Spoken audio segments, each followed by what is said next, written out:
Halo teman-teman, kembali lagi bersama saya menyapa kita di pagi hari ini. Semangat pagi. Ya. Jadi pada pagi hari ini suasananya sedikit mendung tapi sangat enak. Suasananya enak gitu ya. Oke teman-teman, langsung saja.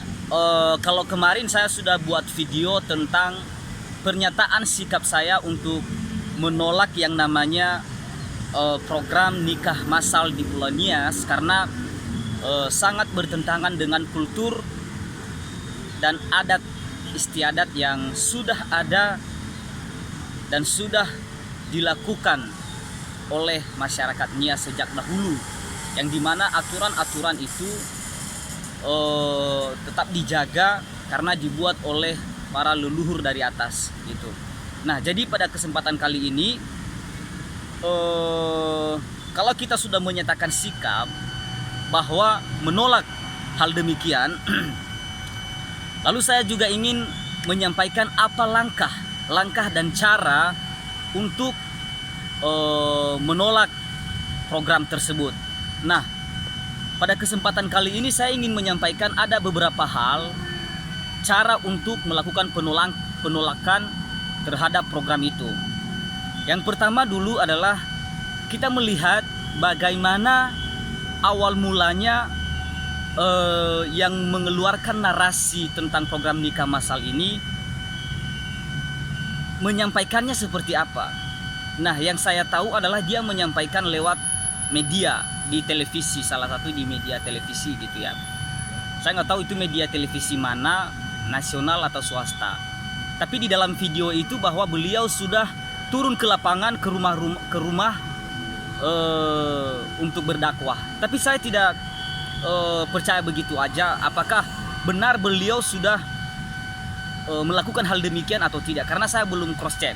Saya baru mengatakan beliau sudah melakukan itu kalau misalnya saya sudah cross check benar-benar dia sudah melakukan hal yang seperti dia sampaikan itu. Tapi pernyataan narasi yang hari ini viral itu adalah heboh di tengah-tengah masyarakat Nias saat ini adalah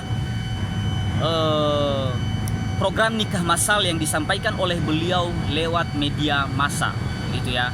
Nah, bagaimana langkah kita, cara kita sebagai anak muda untuk mengcounter hal tersebut?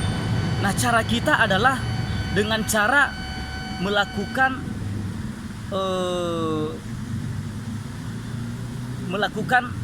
penyampaian pendapat lewat media massa juga, mengcounter seluruh apa yang disampaikan oleh beliau lewat media, baik dalam bentuk video, tulisan di Facebook, Instagram, video di YouTube, segala macam. Itu kita harus buat juga, karena dia memulai narasinya di media, maka kita juga harus bernarasi di media. Karena jangan salah, banyak orang mengatakan bahwa ngapain ngomong di media, ngapain bernarasi di media, nggak guna gitu kan. Kenapa tidak langsung saja gitu buat pengumuman dan segala macam. Jangan salah bos, banyak yang mendapatkan akibat atau dampak dari sesuatu hal yang disampaikan lewat media. Banyak sekali, mulai dari kasus kepala desa, para pejabat, hingga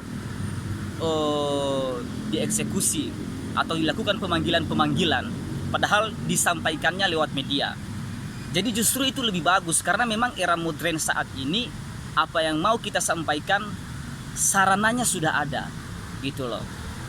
Jadi ruangnya sudah ada, yaitu apa? Media sosial yang saat ini lagi kalau cepat heboh kan di Facebook atau di TikTok, video-video pendek gitu kan. Nah, langkah kita itu harus kita melakukannya. Kita harus melakukan itu. Kalau tidak nanti ya kita mengatakan bahwa kita menolak. Tapi langkah kita untuk menolak itu apa? Salah satu, kalau saya pribadi, salah satu perwujudan saya untuk menolak itu adalah dengan menyampaikan pendapat dan pikiran saya lewat media, lalu saya sebarkan. Terserah ada yang suka atau tidak suka. Terlepas dari itu, secara pribadi saya punya hak yang mutlak untuk menyampaikan pendapat yang dijamin oleh undang-undang gitu. Nah, kemudian unsur-unsur organisasi masyarakat Nias harus bersinergi. Nah, karena kan masyarakat itu akan terlihat dalam wujudnya adalah dalam berorganisasi gitu. Jadi kalau dia secara personal mungkin bisa saja hanya dia lebih terlihat kalau dia berorganisasi, karena memang dari dulu masyarakat itu memang dituntut untuk berorganisasi sehingga dia terlihat dia ada gitu di tengah-tengah masyarakat. Nah, seluruh unsur-unsur organisasi ini harus bersinergi, meskipun tidak bersinergi sebetulnya, tapi kan sudah satu pikiran untuk menolak itu. Nah, masing-masing seluruh organisasi itu harus menyatakan sikap, menyampaikan gitu. Sampai hari ini saya belum melihat organisasi secara organisasi berbicara, angkat bicara berdasarkan nama organisasi untuk menolak nikah massal. Kalaupun ada mungkin saya ketinggalan, tapi saya belum melihat. Harusnya kalau ada itu sudah viral juga gitu kan. Tapi kan hari ini saya belum melihat. Yang ada hanya personal by personal gitu. Kenapa tidak ada yang secara terang-terangan membawa nama organisasi untuk menolak itu gitu loh. Karena kita boleh saja melakukan penolakan itu. Kenapa saya bilang boleh? Karena di beberapa daerah dia boleh menetapkan undang-undang ya, undang-undang ya. Dia boleh menetapkan undang-undang berdasarkan kultur dan budaya adat yang berlaku di daerah itu. Kenapa kita di Nias tidak melakukan hal demikian juga? Apa kita sudah tidak cinta lagi dengan Nias gitu? Kalau kita memang masih cinta dengan Pulau Nias, kultur dan adat budayanya, adat istiadatnya,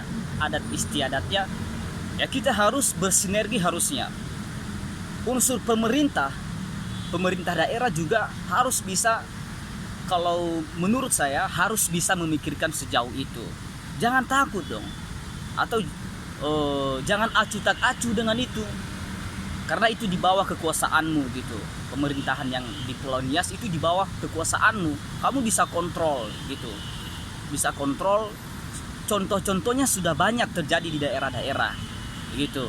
Jadi misalnya ya saya nggak usah jauh-jauh, misalnya di Aceh itu mereka ada sebuah undang-undang ada undang-undang yang diangkat berdasarkan kultur dan budaya di sana gitu. Misalnya dari segi agama atau segala macam gitu. Nah, di Nias harusnya bisa melakukan itu. Ya, saya rasa itu saja langkah-langkah yang bisa kita tempuh untuk menjaga kecintaan kita terhadap Pulau Nias. Ya, kita memang sering mengucapkan kata-kata bahwa Pulau Nias tercinta. Apa kita hanya mencintai pulaunya saja gitu loh. Ya, itu saja yang saya sampaikan pada pagi hari ini. Kurang lebih saya mohon maaf apabila ada yang tidak suka, dan terima kasih juga kepada yang suka. Semoga bermanfaat untuk kita semua. Semangat pagi.